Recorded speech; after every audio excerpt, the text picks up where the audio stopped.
సొగసరి వారి grand sari exhibition factory prices కే mega sale weavers prices కే అందుబాటులోకి తీసుకొస్తున్నారు.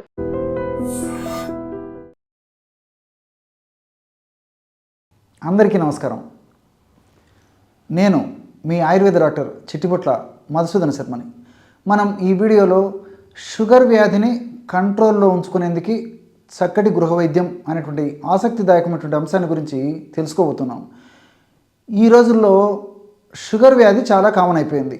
పూర్వకాలం అయితే షుగర్ ఉన్నటువంటి వాళ్ళు ఎక్కడున్నారని చెప్పేసి వెతకాల్సినటువంటి పరిస్థితి ఏర్పడుతుంటే, ఈ రోజుల్లో షుగర్ లేనటువంటి వాళ్ళు ఎక్కడున్నారని చెప్పేసి వెతకాల్సినటువంటి దుస్థితి ఉండడం చాలా బాధాకరమైనటువంటి విషయం. ఏది ఏమైనప్పటికీ వాతావరణ కాలుష్యం కానివ్వండి, మనం తీసుకునేటువంటి ఆహార పదార్థాల యొక్క ప్రభావం కానివ్వండి, మానసిక ఒత్తిడి కారణం కానివ్వండి, మరి ఇతర ఏ కారణం వల్ల అయినప్పటికీ మరి షుగర్ వ్యాధి చిన్న వయస్సులోనే వచ్చేటువంటి పరిస్థితి మనకు చాలా ఇబ్బందికరమైనటువంటి పరిస్థితి. ఈ షుగర్ వ్యాధి వచ్చిన తర్వాత మరి కొంతమందికి ఎన్ని రకాలైనటువంటి మందులు వాడినప్పటికీ కంట్రోల్ కాదు. సో దానివల్ల భవిష్యత్తులో అనేక రకాల ఉపద్రవాలు కలిగేటువంటి పరిస్థితి కూడా ఏర్పడుతూ ఉంటుందన్నమాట.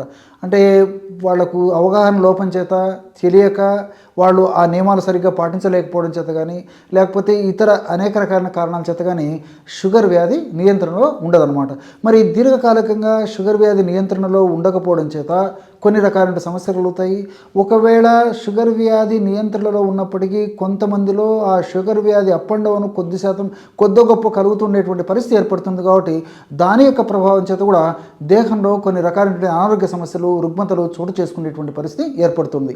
ఈ షుగర్ వ్యాధి నియంత్రణలో ఉంచుకునేందుకు చక్కటి ఔషధాన్ని మనం ఇప్పుడు తెలుసుకోబోతున్నాం. ఆ ఔషధ తయారీకి కావాల్సినటువంటి పదార్థాలు 4. మొట్టమొదటిది పొడపత్రి చూర్ణం. నిదానంగా రాసుకోండి.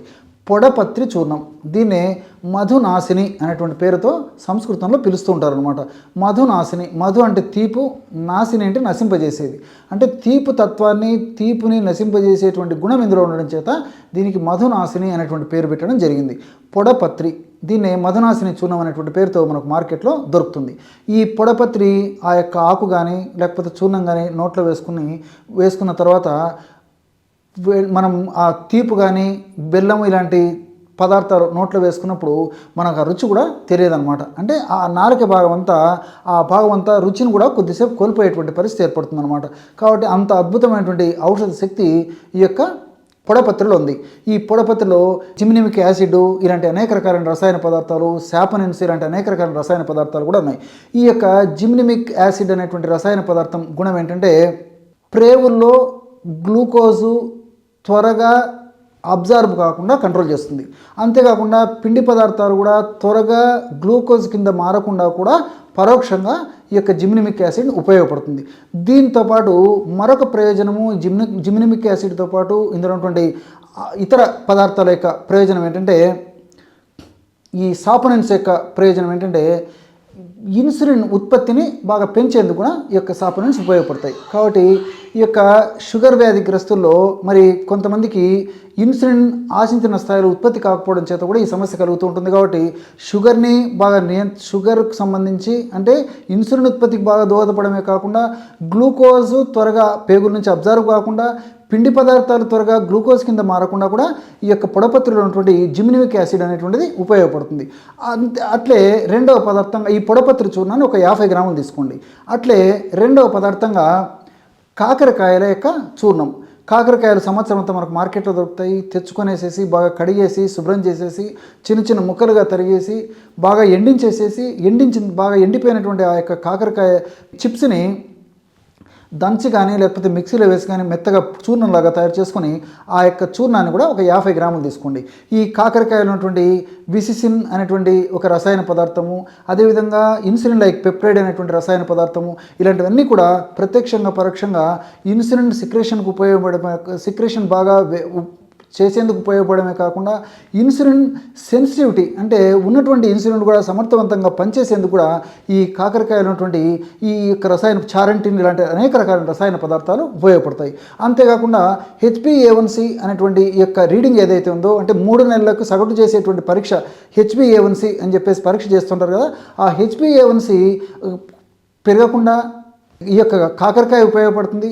అదేవిధంగా ఎక్కువగా పెరిగినటువంటి HbA1c ఒక పట్టాన్ని లొంగకపోయినప్పటికీ ఈ యొక్క కాకరకాయ మనం ఈ పద్ధతిలో వాడుకోవడం వల్ల HbA1c తగ్గడం మొదలవుతుందన్నమాట. కాబట్టి అనేక రకాలుగా ఈ HbA1c తగ్గేందుకు కూడా ఈ యొక్క కాకరకాయలో ఉన్నటువంటి వివిధ రకాలైన రసాయన పదార్థాలు అంటే చారెంటిన్, విసిన్, ఇన్సులిన్ లైక్ పెప్సైడ్ ఇలాంటివన్నీ కూడా ఉపయోగపడతాయి. మూడవ పదార్థంగా నేరేడు విత్తనాల చూర్ణం అంటే కాకరకాయ యొక్క చూర్ణం కూడా 50 గ్రాములు తీసుకోవాలి. నేరేడు యొక్క విత్తనాల యొక్క చూర్ణం ఒక 50 గ్రాములు తీసుకోండి. ఇవి మనకు మార్కెట్లో దొరుకుతాయి అన్నమాట. ఈ జంబూ బీజ చూర్ణం అనేటువంటి పేరుతో మనకు మార్కెట్లో ఈ యొక్క పౌడర్ దొరుకుతుంది. జంబూ బీజ చూర్ణం అంటే నేరేడు విత్తనాల యొక్క చూర్ణం. దీన్ని కూడా ఒక 50 గ్రాములు తీసుకోండి. ఈ నేరేడు విత్తనాల చూర్ణాన్ని ఇందులో కలపడం వల్ల దీని యొక్క గుణం ఏంటంటే నేరేడు విత్తనాల్లో ఉన్నటువంటి రసాయన పదార్థాలు అంటే లిటియోలిన్, యాంథోసైనిన్స్ ఇలాంటి రసాయన పదార్థాలు కూడా ఈ షుగర్ వ్యాధిని చాలా చక్కగా నియంత్రించుకు ఉపయోగపడతాయి. ఎలాగంటే ఈ లిటియోలిన్ అనేటువంటి రసాయన పదార్థం అనేటువంటి నేరేడుని మనం ఉపయోగించడం వల్ల మనం తీసుకునేటువంటి ఆహార పదార్థాలు ఉన్నటువంటి కార్బోహైడ్రేట్స్ని త్వరగా జీర్ణం కాకుండా ఉండేందుకు ఇవి ఉపయోగపడతాయి. ఎలాగంటే మనకి కార్బోహైడ్రేట్స్ జీర్ణం కావాలంటే అమైలేజ్ అనేటువంటి ఎంజైమ్ బాగా ఉత్పత్తి కావాలన్నమాట. ఈ ఎంజైమ్ యొక్క ఉత్పత్తిని అమైలేజ్ అనేటువంటి ఎంజైమ్ యొక్క ఉత్పత్తిని తగ్గించేందుకు ఈ నేరేడులో ఉన్నటువంటి లిటియోలిన్ అనేటువంటి పదార్థం దోహదపడుతుంది. కాబట్టి ఎప్పుడైతే లిటియోలిన్ అనేటువంటి పదార్థం ఉన్నటువంటి ఈ నేరేడుని ఈ పద్ధతిలో ఉపయోగించడం వల్ల అది మన జీర్ణ వ్యవస్థలో అంటే ప్రేవుల్లో ఈ యొక్క అమైలేజ్ అనేటువంటి ఎంజైమ్ యొక్క ఉత్పత్తిని తగ్గించడం వల్ల కార్బోహైడ్రేట్స్ జీర్ణం కాకుండా బయటకు విసర్జింపబడతాయి. కాబట్టి షుగర్ బాగా కంట్రోల్లో ఉండేందుకు, షుగర్ మరీ పెరగకుండా ఉండేందుకు కూడా చాలా చక్కగా ఉపయోగపడుతుంది అనమాట. అదేవిధంగా ఈ యాంథోసైనిన్స్ అనేటువంటి రసాయన పదార్థం గుణం ఏంటంటే ఈ ప్రేవుల్లో ఇంక్రెటిన్స్ అనేటువంటి రసాయన పదార్థాలను బాగా ఉత్పత్తి ఎక్కువ చేస్తాయి. ఇంక్రెటిన్స్ అనేటువంటి రసాయన పదార్థాలు ప్రేగుల్లో బాగా ఉత్పత్తి అయినప్పుడు ఆ యొక్క ప్రభావం చేత ప్యాంక్రియాస్ను అవి ప్రేరేపింపజేసి ఇన్సులిన్ బాగా ఉత్పత్తి అయ్యేందుకు ఈ యొక్క యాంథోసైనిన్స్ ఉపయోగపడతాయి. ఈ విధంగా ఈ యొక్క నేరేడు విత్తనాలు ఈ విధంగా ఉపయోగపడతాయి. అదేవిధంగా మెంతులు, నేరేడు విత్తనాల చూర్ణం కూడా ఒక 50 గ్రాములు తీసుకోవాలి. చివరగా మెంతులను కాస్త వేయించేసేసి చూర్ణంలాగా తయారు చేసుకుని మెంతుల చూర్ణాన్ని ఒక 50 గ్రాములు తీసుకోవాలి. ఈ యొక్క మెంతుల్లో కూడా సాపోనిన్స్, అదేవిధంగా ఆల్కలాయిడ్స్ ఇలాంటి అనేక రకాల రసాయన పదార్థాలు కూడా ప్రత్యక్షంగా పరోక్షంగా ఈ షుగర్ వ్యాధిని నియంత్రణలో ఉంచడం చాలా చక్కగా ఉపయోగపడతాయి. ముఖ్యంగా ఇందులో ఉన్నటువంటి అనేక రకాల రసాయన పదార్థాలు కార్బోహైడ్రేట్స్ పిండి పదార్థాలు త్వరగా జీర్ణం కాకుండా ఉండేందుకు, అదేవిధంగా ఇన్సులిన్ సెన్సిటివిటీని బాగా పెంచేందుకు, ఇన్సులిన్ రెసిస్టెన్స్ని బాగా తగ్గించేందుకు, అదేవిధంగా జీవక్రియను వేగవంతం చేసేందుకు ఇలా వివిధ రకాలుగా ఈ యొక్క మెంతులు కూడా ఉపయోగపడతాయి. కాబట్టి ఈ మెంతుల చూర్ణాన్ని కూడా 50 గ్రాములు తీసుకోవాలి. ఈ 4 పదార్థాలు బాగా కలిపేసి ఒక గాజు సీసాలో నిల్వ ఉంచుకొని రోజు ఉదయం ఆహారానికి ఒక 10 నిమిషాల ముందు, రాత్రి ఆహారానికి ఒక 10 నిమిషాల ముందు ఒక 50 ml నీళ్ళల్లో ఒక 1/2 టీ స్పూన్ యొక్క పౌడర్ కలిపేసి తీసుకోవాలి. ఇంతే. ఈ విధంగా రెగ్యులర్గా తీసుకోవడం వల్ల మరి క్రమక్రమంగా షుగర్ వ్యాధి నియంత్రణలో ఉండడమే కాకుండా షుగర్ వ్యాధి వల్ల వచ్చేటువంటి ఉపద్రవాలు త్వరగా తగ్గుతాయి. భవిష్యత్తులో అనేక రకాలైన షుగర్ వ్యాధి వల్ల వచ్చేటువంటి ఉపద్రవాలు రాకుండా కూడా ఇందులో ఉన్నటువంటి ఔషధాలు సదా కాపాడుతూ సదా రక్షిస్తూ ఉండేటువంటి పరిస్థితి ఏర్పడుతుంది.